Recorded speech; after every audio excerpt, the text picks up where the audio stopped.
Hi నమస్తే, welcome to Mara media. నేను మీ KVR. Pahalgam terrorist attack తర్వాత భారతదేశం అంటే యావత్ ప్రజలందరూ కూడా ఎంత కుతకుతలాడిపోయారో, రక్తం సలసల మరిగి ఎట్లాంటి ర్యాలీలు ధర్నాలు ఇవన్నీ చేశారో చూసినాం కదా.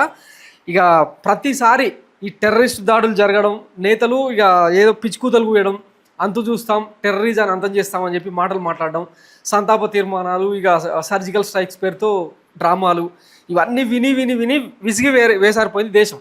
ఈ నేపథ్యంలో ప్రతిపక్షాల దగ్గర నుంచి మొదలు పెడితే ప్రజల దాకా అందరూ హిందూ పోలరైజేషన్, ముస్లిము, ఇతర కమ్యూనిటీస్ ఇవన్నీ కాకుండా ఏమైనా చర్యలు తీసుకోండి, కానీ ఈసారి పీఓకేను ఆక్యుపై చేసుకొని ఇక మళ్ళా పాకిస్తాన్ అనే దేశం భారత్ మీద కన్నెత్తి చూడకుండా ఏం చర్యలు తీసుకుంటారో తీసుకోండి అని చెప్పి ఒక్క తాటి మీదకి వచ్చి నినదించింది. ఈ నేపథ్యంలో ఇక ఇప్పుడు ఒకసారి 2 సార్లు అంటే ఏదో అనుకోవచ్చు. నరేంద్ర మోడీ గారి పాలనలో ఇంచుమించు 12 ఏళ్ల హయాంలో పఠాన్కోటు, యూరి ఇట్లా చెప్పుకుంటూ పోతే తర్వాత ఆఖరికి అమర్నాథ్ యాత్రికుల మీద మసాకేరు ఎన్ని జరిగినాయంటే కొన్ని పెద్ద పెద్ద ఇన్సిడెంట్లు చాలానే జరిగినాయి.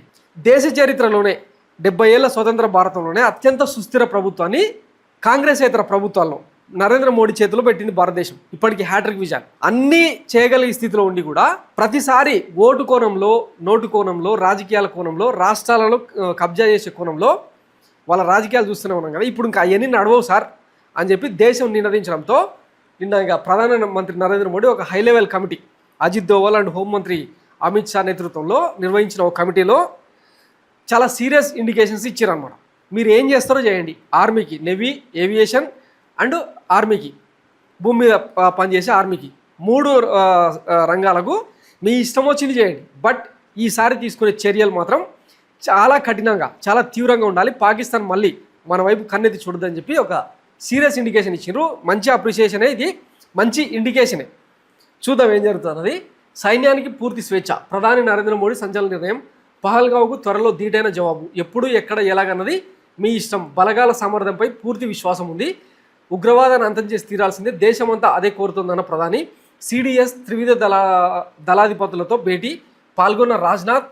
ఎన్ఎస్ఏ దోవల్, ఎన్ఎస్జీ చీఫ్తో హోంశాఖ కార్యదర్శి భేటీ, పాల్గొన్న బీఎస్ఎఫ్, ఎస్ఎస్బి చీఫ్లు. సరిహద్దుల్లో కొనసాగిన పాక్ కాల్పులు.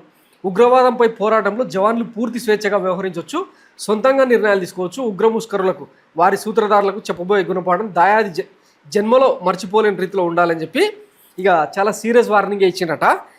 వాస్తవానికి దేశ చరిత్రలో ఇంకా మరే ప్రధాని కూడా ఇట్లాంటి నిర్ణయం తీసుకోకపో ఉండొచ్చు, ఒక ఇందిరాగాంధీ మినహాయిస్తే.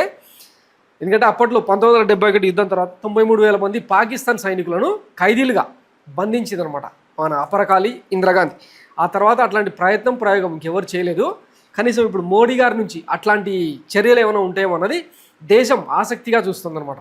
వాస్తవానికి పాకిస్తాన్ ప్రస్తుత కండిషన్ ఏమాత్రం బాగలేదు, ఆర్థికంగా, నైతికంగా.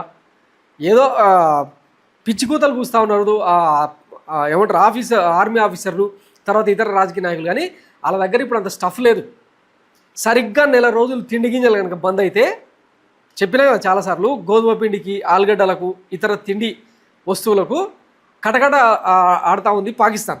అట్లాంటిది జస్ట్ యుద్ధం చేయాల్సిన అవసరం లేదు, యుద్ధం చేస్తాము, యుద్ధ సన్నాహాలు చేస్తున్నామని చెప్పి భయపెడితే చాలు పాకిస్తాన్ సగం చచ్చిపోద్ది అని చెప్పి యుద్ధ నిపుణులు, ముఖ్యంగా ఆర్మీలో పనిచేసిన ఎక్స్ ఆర్మీ మెన్స్ చెప్తా ఉన్నారనమాట. సో ఇదంతా అందులో భాగమే అనుకోవచ్చు. యుద్ధం చేయడమే గెలుపు కాదు, చెయ్యకుండా కూడా కొట్టొచ్చు అన్నది చాలాసార్లు చరిత్ర నిరూపించింది. మరి అట్లాంటి ప్రయోగానికి ఏమన్నా తెరదీస్తున్నారా? కానీ ఏదేమైనా ఇక నరేంద్ర మోడీకి ఇది లాస్ట్ ఛాన్స్.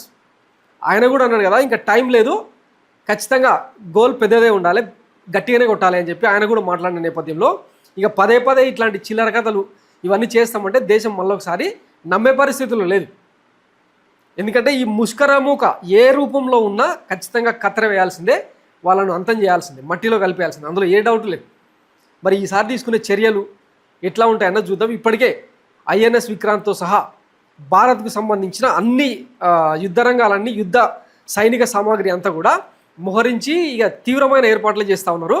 కానీ ఇక ఇరువైపుల మధ్య అంటే బోర్డర్లో పీఓకేలో కాల్పుల విరమణ ఒప్పందానికి తూట్లు పొడిచి పాకిస్తాన్ వైపు నుంచి ఇప్పటికే చాలా చోట్ల కాల్పులు జరుగుతూ ఉన్న సంగతి తెలిసిందే. దాన్ని భారత సైన్యం కూడా ధీటుగానే ఎదుర్కొంటా ఉంది. కానీ ఇంతకు మించి ఇంకా ఏం చేస్తారన్నది వేచి చూద్దాం. Thanks for watching Mara media. నేను మీ కేవీఆర్. Thank you.